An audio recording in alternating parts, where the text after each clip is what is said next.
વડોદરાના છાણી ટીપી 13 વિસ્તારમાં આવેલી આનંદદીપ સોસાયટીમાંથી એક વિવાદાસ્પદ ઘટના સામે આવી છે। સોસાયટીમાં રહેતા કેટલાક રહીશો દ્વારા કોમન પ્લોટમાં ઓટલો બનાવી વિધિપૂર્વક શિવલિંગની સ્થાપના કરવામાં આવી હતી, પરંતુ ગણતરીના કલાકોમાં જ આ શિવલિંગ સહિત ઓટલા પર બુલડોઝર ફેરવી તેને તોડી પાડવામાં આવ્યો હતો।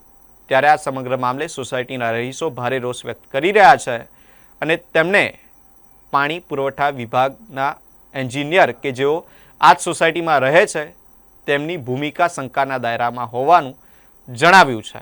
એન્જિનિયર કીર્તિ ચારપોટ કે જેઓની ભૂમિકા શંકાના દાયરામાં આવી છે।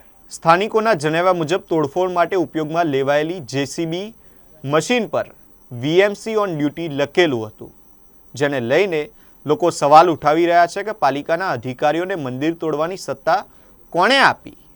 ઘટનાને પગલે વિસ્તારમાં તણાવનો માહોલ સર્જાયો હતો। હાલ સમગ્ર મામલે ચર્ચા તેજ બની છે અને રહીશો દ્વારા જવાબદારો સામે કાર્યવાહી કરવાની ઉગ્ર માંગ ઉઠી છે।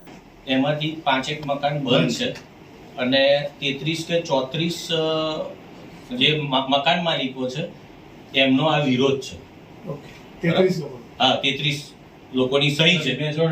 મેજોરિટી પ્લોટની અંદર બનાવવાનું હોય તો મેજોરિટી જોઈએ। મંદિરનો અમને વિરોધ નથી। હા, મંદિરનો પણ હિન્દુ ધર્મ પાળીએ છે, અમને મંદિરનો વિરોધ નથી, પણ જે વ્યક્તિ દ્વારા મંદિરનું નિર્માણ કરવાની પ્રક્રિયા કરવામાં આવી